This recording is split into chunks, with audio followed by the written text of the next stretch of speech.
சுதந்திர தினத்தை முன்னிட்டு பாதுகாப்பு ஏற்பாடுகள் தீவிரப்படுத்தப்பட்டுள்ளன. கடல் வழியாக தீவிரவாதிகள் ஊடுருவலை தடுக்க 24 மணி நேரமும் கடலோர காவல் படையினர் ரோந்து வருகின்றனர். வரும் திங்கட்கிழமை நாடு முழுவதும் சுதந்திர தின விழா கோலாகலமாக கொண்டாடப்பட உள்ளது. இதற்கான ஏற்பாடுகள் ஆரம்பமாகிவிட்டன. இந்நிலையில் சுதந்திர தின விழாவை சீர்குலைத்து நாட்டில் அமைதியின்மையை ஏற்படுத்த சில தீவிரவாத அமைப்புகள் சதித்திட்டம் தீட்டி வருவதாக மத்திய உள்துறை எச்சரித்துள்ளது. இதனை அடுத்து பாதுகாப்பை பலப்படுத்தும்படி அனைத்து மாநில அரசுகளுக்கும் மத்திய புலனாய்வுத்துறை உத்தரவு பிறப்பித்துள்ளது. அதன்படி கடல் வழியாக ஊடுருவலை தடுக்கும் வகையில் கடலோர காவல் படையினர் தீவிர ரோந்து பணியில் ஈடுபட்டு வருகின்றனர். கடலோர கிராம மக்களிடம் சந்தேக நபர்களின் நடமாட்டம் தெரிந்தால் உடனடியாக அருகில் உள்ள காவல் நிலையத்திற்கு அல்லது 1093 என்ற எண்ணை தொடர்பு கொள்ளும்படி அறிவுறுத்தப்பட்டுள்ளனர். கடல் பகுதியிலிருந்து தீவிரவாதி யாரும் வெளியில் வந்துடக்கூடாதுன்னு சொல்லிட்டு தீவிரமாக ரோந்து போயிட்டு இருக்கோம். கடந்த 2-3 நாளாக கண்டினியூ போயிட்டுருக்கோம். இன்றைக்கே ரோந்து போயிட்டு வந்துருக்கோம்.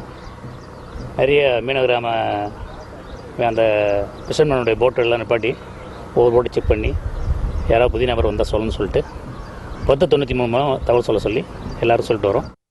தீவிரவாதிகள் தாக்குதல் நடத்தக்கூடும் என்று மத்திய உளவுத்துறை எச்சரிக்கை தகவல் அனுப்பியுள்ளதைத் தொடர்ந்து ராமேஸ்வரம் ராமநாத சுவாமி கோவிலில் பன்மடங்கு பாதுகாப்பு அதிகரிக்கப்பட்டுள்ளது.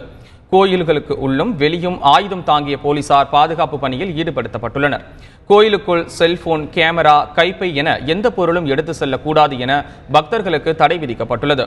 கோயில் மற்றும் அதனை சுற்றியுள்ள பகுதிகளில் ஆயுதப்படை போலீசார் 24 மணி நேரமும் பாதுகாப்பு பணியில் ஈடுபடுத்தப்பட்டுள்ளனர்.